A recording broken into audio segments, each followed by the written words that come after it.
Muri Zimbabwe tinokuchingamidzai zvekare kune chimwe chirongwa pano paZim Facebook Secrets and Confessions. Kuri sei kwose kwamungava muri kumativi mana enyika, tadzoka zvekare nawo masecrets nemaconfessions. Rekedzai tibva tapinda mumamessages edu atadzoka takakubatirai. Message yedu yekutanga yakamira sekudai: hanzi ndiriwo driver webhazi asi ndine mubobobo wandinetsa.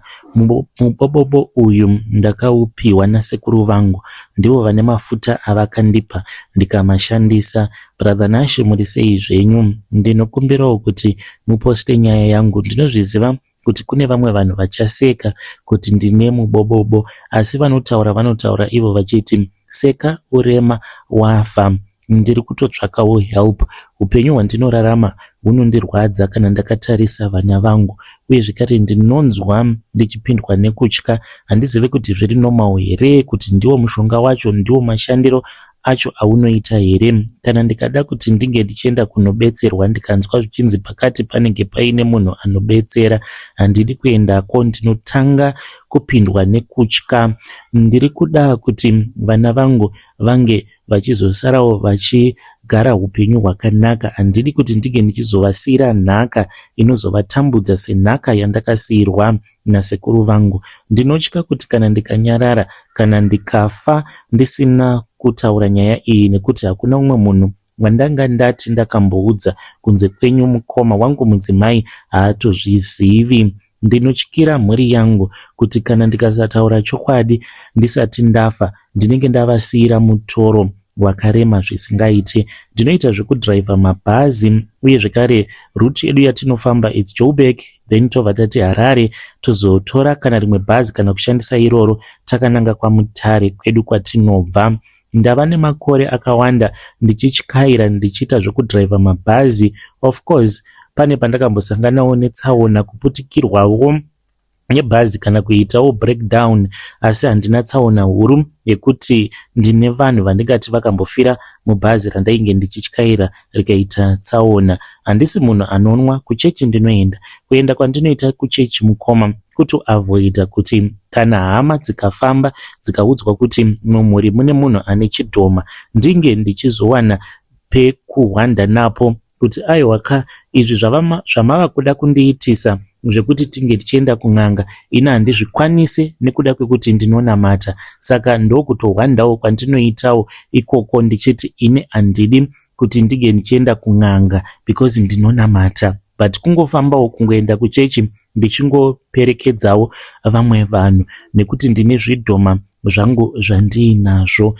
Saka kuzowana mubobobo uyu wandiinawo, mubobobo uyu ndakauwana through vasekuru vangu. Ndakapiwa ichi chidhoma nasekuru vangu vasati vashaika. Sekuru vakazosvika pakufa vasina kunge vakandizivisa kuti kana ndava kusachida chidhoma ichi ndaifanira kuti ndige ndichizoita sei nacho. Sekuru vangu vainge vari munhu airemekedzwa, vainge vari muprofita mukoma. Ndinonzwira vanhu tsitsi vamwe vanoenda vachinonobetserwa nemaprofita vasingazivi kuti vamwe vacho vanenge vatoriwo nezvidhoma zvavo zvinenge zvichitovabatsira kutoprofita kwacho. Kwedu kumusha kwatinobva kuChipinge, sekuru vangu vaizivikanwa nekuita mago back to sender. Vanhu vaibva kumativi mana enyika yedu yeZimbabwe vachiuya kuzobetserwa nasekuru vangu. Vaindifarira nekuda kwekuti ndainge ndirisa zita wavo. Vaitonzi vainge vakafanana namutumwa nekuda kwesimba ravainge vainaro. Saka vachizonondipa mubobobo zvakaitika mukoma ndezvekudai. Nerimwe zuva vakandiona ndainge ndiri kumatanga emombe ndichichema. Saka vaindifarira sekuru vangu. Pavakaona kuti sadza rainge ratopakurwa, vanhu vainge vava kudya, asi inini ndainge ndisipo, nekuti pamusha pedu paibikwa sadza kutanga kuma1 by 3-4 munenge mava kutodya.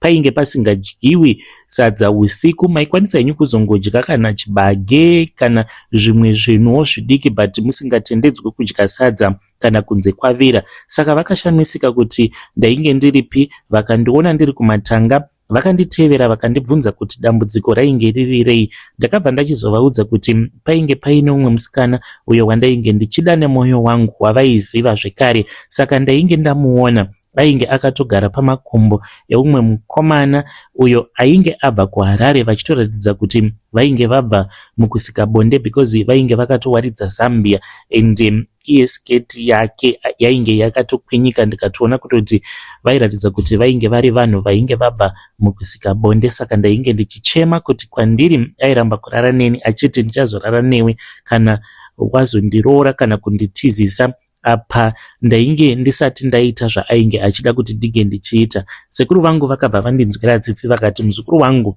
sazita wangu chande kumba umbonodya sadza, ndichakupa zvinoita kuti unge uchizodiwa nevasikana vakanaka kudarika iye gere wako waunoti ndiye waunoda kudarika vamwe vasikana vose. Saka vakabva vachizonditora ndikaenda kumba ndikabva ndachizonodya hangu sadza. Mangwana acho makuseni vakati vainge vachida kundipa nhaka, vakanditi ndine nhaka yandoda kuti ndige ndichizokupa ende ichakuchengeta, ichaita kuti unge uchizova nelake, uchazodiwa nevanhu vakawanda ende uchaita mari. Muzukuru, unoida here nhaka iyi yakaita seyangu? Ndikati hongu ndinoida. Saka vakabva vachizonditi ndinge ndichizovatevera. Takazoenda mune imwe room yainge isingatendedzwi kuti kana ani zvake ange achipindamo. Ndivo sekuru nababa vangu naamai vangu vaingopindamo murumu imomo. Patakapinda ndakaona kuti mainge mungori nebhenji rimwe chete, painge paine masaga ainge akatsvuka neropa ainge akawaridzwa pafloor. Vakabva vachizondigadzika pasaga, kwava kubva vachizotanga kunditemerera nyora dzandisingakwanisi kutaura kuti nyora idzi ndakadzitemererwa nechepapi chaipo, nekuti ndiyo imwe secret yemhiko dzangu. Nezvandikukuudzai, kana ndikataura zvimwe zvacho hazvina hazvo basa, but kuzotaura kuti ndakatemererwa nyora dzacho papi isecret yekuti kana ndikaitaura ndinokwanisa kungofa. Vakabva vachizondipa bhodhoro.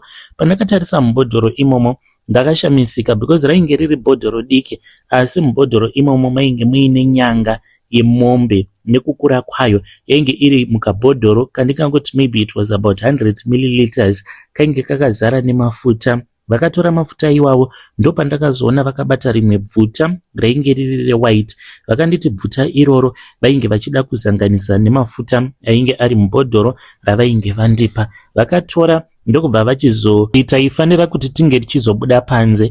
Takabuda panze, vakanditi ndinge ndichitsvaka huni. Ndikatsvaka huni tikavesa kamoto.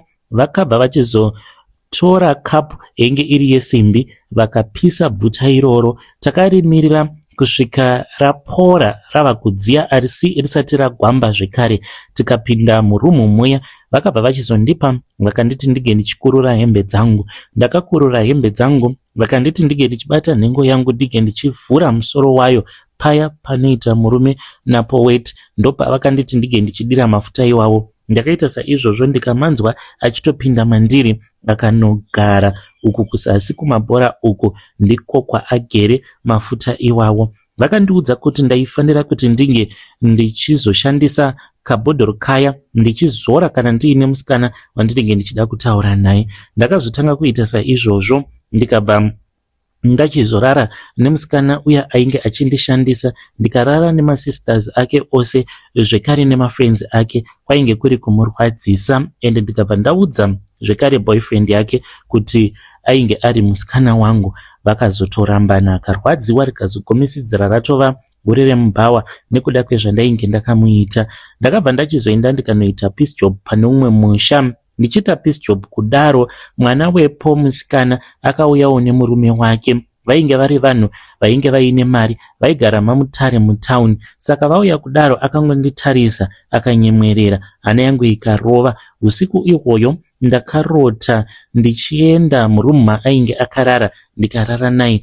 Ndakazoshamisika, murume wacho vava kundibvunza kuti ndainge ndisingadi here basa reugarden boy. Vainge vava kuda kunditora kuti vange vachinonogara neni kumba kwavo mutown. Ndikabvuma. Ndakazobva kumusha ndikatanga kugara mutown mamutare ndichishanda sagarden boy, ndichirara namadam boss vangu because vainge vachindida. By then ndainge ndisati ndazviziva kuti ndine mubobobo unopota uchindimutsa ndichienda ndichinonorara nevakadzi vevanhu. Ndaingofungidzirawo kuti dzainge dziri hope. Vakadzi vemunharaunda mandainge ndichigara ndakavapedza vose. Ndaingoti zvimwe kuda zvinongoitikawo kuhope, mawet dreams. Pandakazotsvakirwa basa nemukadzi iyeye achiti handichade kuti uramba wakagara panapa because madiro andiri kukuita ndinokwanisa kuzozviparadzira musha wangu. Akanditsvakira basa ndikatanga kushanda pane rimwe garaji, ndokupinda muindustry yemabhazi. Ndava kushanda pagaraji ipapo. Basa rangu rainge riri simple.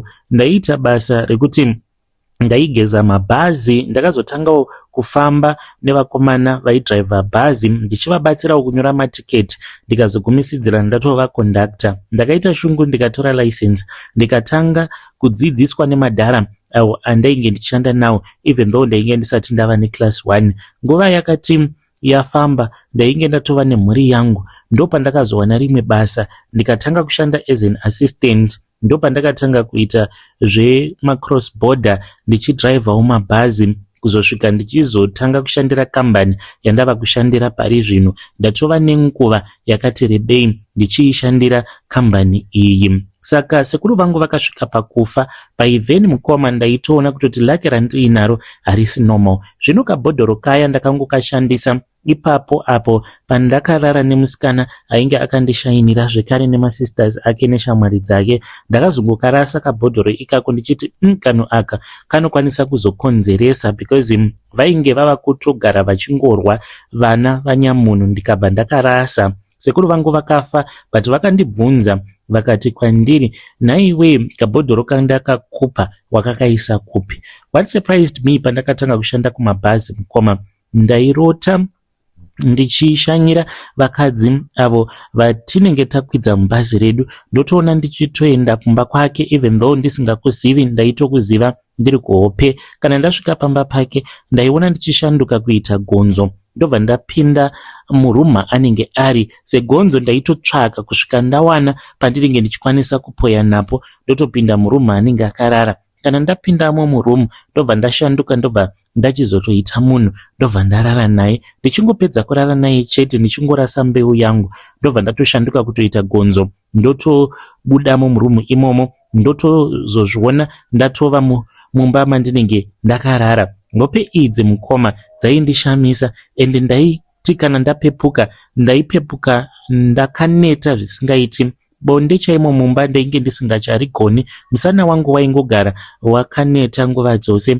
Kana ari mukadzi wangu haana kana shungu nebonde nekuti ndinosangana naye kuhope. Iye anongorota achirara neni kuhope ikoko. Vakadzi vaifamba mubhazi rangu vamwe vaiti kana vakarara vaisangana nezvavasinganzwisisi kutosangana nemurume pabonde vari kuhope vari mubhazi. Vamwe waitonzwa vava kutofemereka kunzwa kutoti munhu uyu ari kutorara nemunhurume. Ndaiti kana ndichizviita ndichiboba ndaikwanisa kumira mupaseji ndakatarisa mukadzi uyo wandinenge ndichiboba, sezvo hunenge huri husiku tichitravela paya malights ari off, ndinenge ndichitomuboba ndichitambisa gumbo rangu. Nanhasi uno ndo zvandinoita mukoma. Kana ndikangogara ndikarelaxa ndinototanga kutoboba ndichitotambisa gumbo rangu, ndinozotofundука kuti ko ndiri kuitei because zvatova muropa zviri musystem. Saka pane umwe mukadzi uyo azoita kuti ndige ndichiuya panapa. Mukadzi uyo handizivi kuti iye aripi, kuti achiri mupenyu here kana kuti kwete. Ndoda kuti ndige ndichimukumbira ruregerero kwaari. Paiva paine umwe mukadzi, gore handichatauri hangu, ainge aine pamuviri. Mukadzi uyo ainge achibvawo kuJoburg achienda kwaMutare. Ainge akagara kumberi kwemapassengers ose pedyo neni. Akanga ari munhu ainge aine runako, ari mutsvuku. Chakaita kuti ndige ndichimutarisa mukadzi uyu, aiva aine tattoo paruoko rwake. Ainge akabata dumbu rake achiripuruzira zvinyoronyoro sezvinoita vakadzi vaya vanenge vaine pamuviri. Handina hangu kumbotaura naye, ndakatanga kumutarisa neziso rainge rakazara neruchiva, plus ndakaona kuti murume wake airatidza kuti ainge aine zvimari. Saka pandakazoti ndambochovha ndikaona kuti zvainge zvava kundidaidza kuti ndige ndichirara naye, ndakabva ndachizoita hand over bhazi kune vamwe vandainge ndichifamba navo. Ndakabva ndachizoenda ndikanogara kuback seat sezvo kwainge kuine space, ndikaita zvekunyatsokurara, asi gumbo rangu ndainge ndakarisa mupassage kuti ndinyatsokukwanisa kumuboba zvakanaka. Ndakatanga kutambisa gumbo rangu mukomanashi, ndikatomuka ndikabuda mandiri, ndikatanga kufamba ndikaenda kufront, ndikabva ndamuradzika mupassage. Zvose izvi zvichiitika hakuna kana ainge achimbozviona. Ndikatotanga kutorara naye. Ndakarara naye kubva tichibuda mubhodha kusvika tichizobata Harare mukomanashi, ndichingorara naye. Of course ndaimbopota ndichimbomira kanawo vanhu vakambomuka, kana bhazi rikambomira tichiburutsa vanhu ndaitombomira. Iye ainge asingazvioni kuti ndo zviri kuitika, aingonzwa kungoneta nekuti pane zviri kuitika paari, mafeelings ekuda kurara nemunhurume asingazvizivi kuti ndainge ndichitomuboba. Ndakamuboba mukadzi iyeye. Zvino takazoti tasvika maMutare maakazoburikira nevamwe vanhu, akati achida kusimuka akatanga kuchema. Mukadzi iyeye akaburuka achichema, akabata dumbu rake achiti ari kunzwa kurwadziwa chibereko chake. Vamwe vakadzi vakatomubatsira. Ndakatonzwa vamwe vakadzi vakati, ukaona chibereko chorwadza uine nhumbu, zvimwe kuda wava kutoda kutonozvara. Saka akazoita miscarriage, akazvara mwana akafa, nekuti ndakamukanganisa. Ukabobewa uine pamuviri unozvara mwana anenge akafa. Ndakamboedza kuti ndinge ndichitsanya nezvazvo. After ndamurota achichema mukadzi iyeye ari kumakuva, ndikambototsanya ndikati, Mwari ndiregererei, kana zvichiita paradzai mhiko dzose idzo dzakaitwa pandiri navasekuru vangu, but mukoma still ichingori game on. Mubobobo uyu ndichingori nawo ende uri muropa rangu. Ndinoshandisa vakadzi avo vatinenge tafamba navo kusvika pari nhasi. Tikangoti tiri kuenda kuSouth Africa, ndinongofamba ndichingoboba as long as ndisiri kudriver bhazi. Ukangonona ndangotanga kungotambisa gumbo rangu, panenge patori neanenge achitobobewa. Kungodzoka nevakadzi vevanhu ndichibva navo kuJoburg, ndinototanga kutoboba vakadzi vevanhu. Ndiri kugara ndiri pamutsanyo ndichinyengetera, nekuti ndikuda kuti zvinhu izvi zvinge zvichibuda muropa rangu. Handizivi kuti vedare renyu vangandibatsirawo sei. Shungu ndinadzo dzokuenda kuMozambique, but kuzorombeswa even more kudarika kuromba kwandakaita handidi. Vamwe zvavo vakarombera hupfumi, inini kungorombera izvozvizvi zvekuboba vakadzi vevanhu vakarara. Ndiyo secret yangu mukoma. Vedare ndo message iyo yandakatumidzirwa ichibva kuna mukoma vedu. Zvakangooma hazvo veduwe, hanzi pose pandinenge ndiri ndichingofamba basa chete ndinenge ndichingoboba vakadzi vevanhu. Ichokwadi here kuti kana ukaona munhu achitambisa gumbo rake anenge atori busy achitoboba munhu ipapo? Strange things indeed they do happen in this world. Regedzai tibva taenda panyaya yedu inotevera. Nyaya yedu inotevera yakamira sekudai so. Hanzi makadi zvenyu mukoma, please post my story makavigawo chitupa changu. Ininiwo ndiri mudzimai uye zvekare ndine makore 33 years ekuberekwa. Ndine mubvunzo wandiinawo mukoma. Ndosiyana here nekuramba ndichingorarama upenyu hwekunyengerera mafriends angu, even though I can see kuti ivo vatongoripo pakuda kundiparadzira marriage yangu.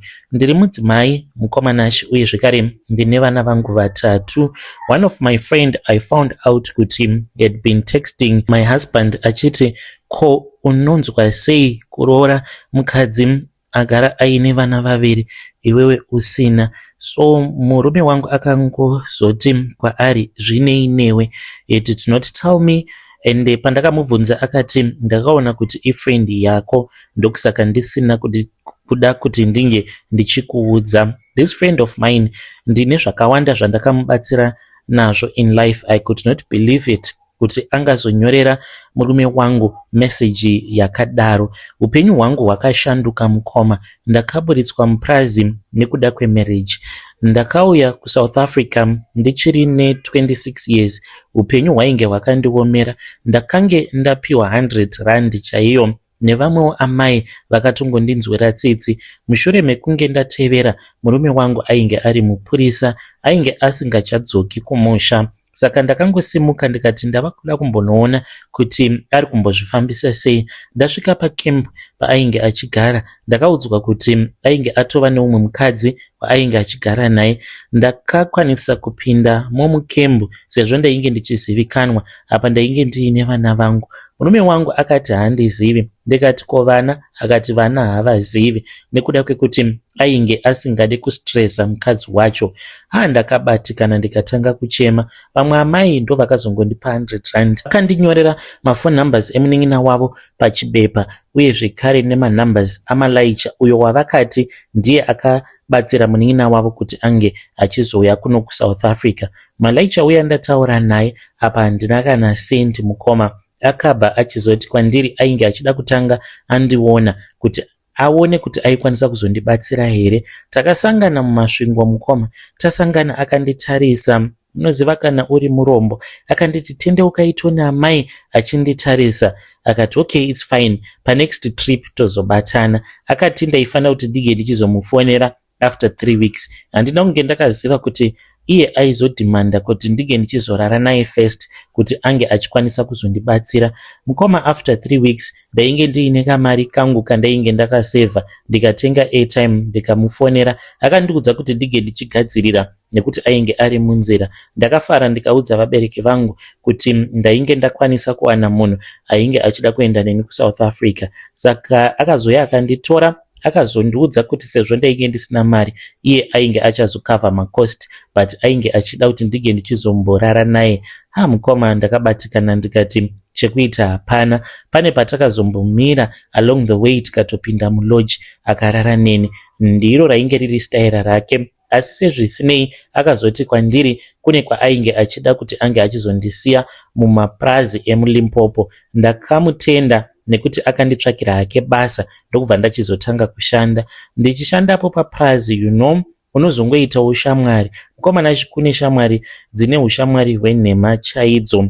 Ndichiwirirana nevanhu kudaro, vamwe vacho vaitondiseka because ndainge ndakavaudzawo background yangu kuti kwandinobva kwainge kwakamira sei ende ndakasiyiwawo nemurume wangu sei. Saka ndakabva ndachizoridza ndikaona kuti vanhu vemaprazi ndo zvavari, varipo pakungosekana nekungoda kungozviidza sekunge ivo ndivo vanenge vari kumberi kudarika vamwe vanhu vose. Sezvisinei Mwari vakazondinzwira tsitsi. Pane vanhu vakazouya vakazotanga kuparidza paprazi ipapo. Ndakatanga kuita serious ndikaregedza kuenda kumasowe ndikatanga kuenda kuPentecostal Church. Ndokwandakazosangana nemurume wangu. Ndasangana nemurume wangu mukomanashi ndakaudzawo mafriends angu ndichitovaratidzawo kuti uyu ndiye munhu wangu. Ndakachata. Kuchata kwandakaita kwakarwadza vanhu vakawanda mukoma. Even kwedu kwatinobva vanhu vakawanda vakashamisika kuti achata. Even my ex-husband akatomboda kundivhundutsira kuti murume wako da kumuuraya, haungambochati neumwe murume ini ndisina kukupa gupuro. Ndikati hakuna zvinhu zvakadaro. Nekundishungurudza kwose kwawakaita unoswera uchindiudza zvokuti gupuro chii, unotanga wauraya inini iye usati wamubata. Life continued. Nekusazivawo chinonzi munhu, ndakabva ndachizotanga kubatsira mafriends angu sekubatsirwa kwandainge ndakaitwawo naamai vaya. Ndikabva ndachizotanga kutorawo mafriends angu andaiziva kuti vainge vari pakutambudzika. Saka mafriends angu kuuya kwavakaita nekupinda kwandakaitawo mumarriage vakangofungidzirawo kuti zvainge zviri nyore.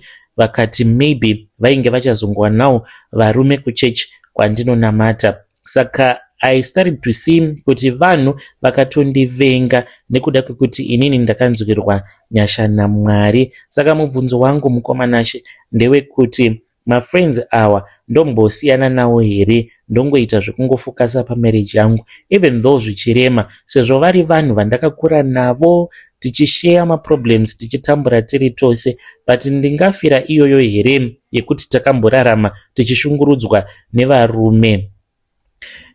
Vedare ndo message iyo yandakatumidzirwa ichibva kuna vanzvadzi vedu. Zvakangooma hazvo vedu we.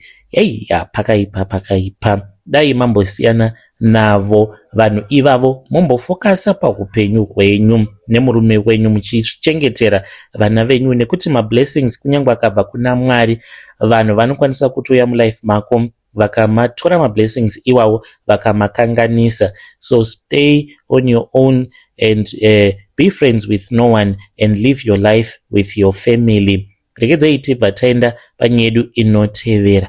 Nyedu inotevera yakamira sekudai. Hanzi mukomana achi ndava kutozvidemba kuti chandakaendesera vana vangu kunoona gogo vavo amai nyakubereka murume wangu. Nemurume wangu takasanganawo muno mujoni. Tine vana vedu makore ose awa inini hangu ndaingoenda kumusha kwedu because ndainge ndisati ndakabvisirwa kana senti nemurume tainge tisati takwanisawo kuti tiunganidze mari dzekuti tinge tichizoita urongwa hwakadaro. Saka takazoti mugore ra2025 then ndokubva tachizoendesa mari. Ndikati sezvo ndava kuzivawo vabereki vake ende vakati vainge vachida kuti vana vange vachiuya kuholiday, takaronga. Murume wangu mukomana ashi akabva achizoti iye sezvo ainge achida kusara ari pabasa akati motoenda muri mega amai mupfana. Ndakabva ndachizoenda kuZim ndikambotanga ndaona vabereki kwava kubva ndachizotora vana ndikaenda navo ndichinoona hama dzemurume wangu for the first time.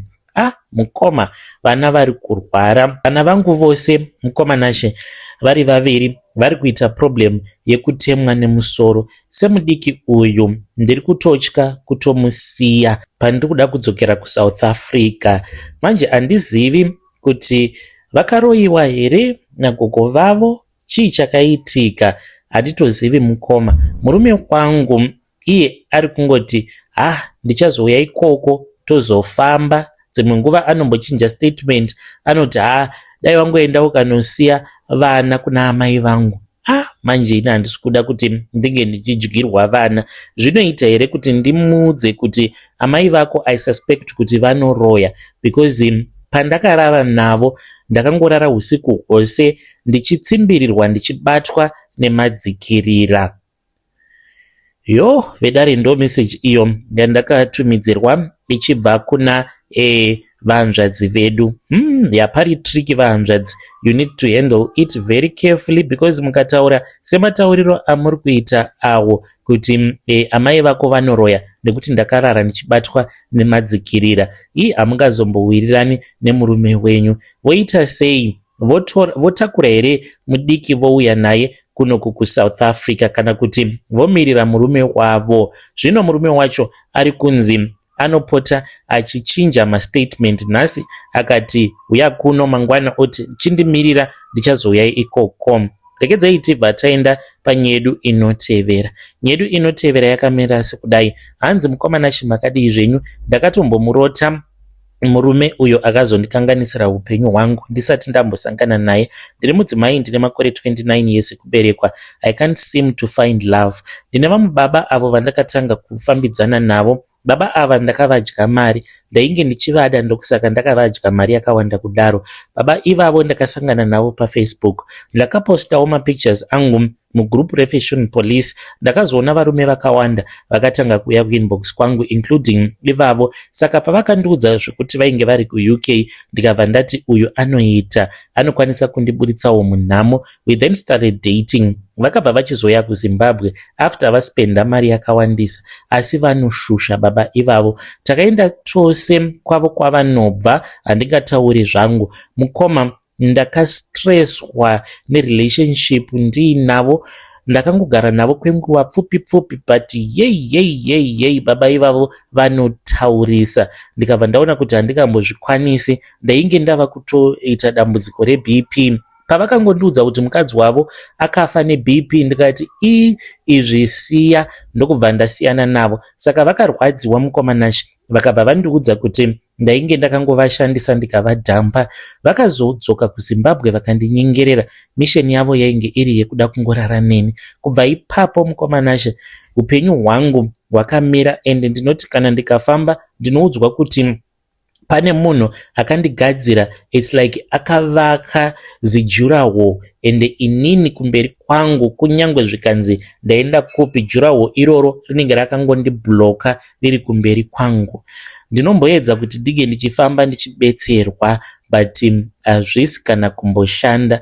go back to sender mukomanashe inombonyatsokuitwa sei? Mune vanhuwo here vamunoziva vanokwanisa kuuya pano vakatidzidzisa kuti uri wega ndezvipi zvaungakwanisawo kuita kuti unge uchiita a go back to sender, zvinhu zvidzokere kumuridzi wazvo? Life yangu mukoma yakabhenda kubva ipapo pavakazodzoka kuZim vakabva varara neni. After tabva mukurara tose vakati kune kwavainge vachida kuenda vakazondifonera vakati hey, I have realized kuti we cannot be together anymore because uri munhu asiri submissive kwandiri, saka tinozongogara tichinetsana, plus I don't trust you enough zvekuti ndige ndichizokutora ndige ndichizoenda newe kuUK. Ndikangoti whatever, zvemunhu anonetsa. Handina kunge ndakaziva kuti munhu uyu atoripo pakutoda kutoparadza upenyu hwangu. Ndibetsereiwo kana paine anondida anenge andida ngaangopa mukomanashe mafoni numbers ake, kunyange zvikanzi anenge ari murume hake ane mari, kunyange zvikanzi anenge aine ziso rimwe chete.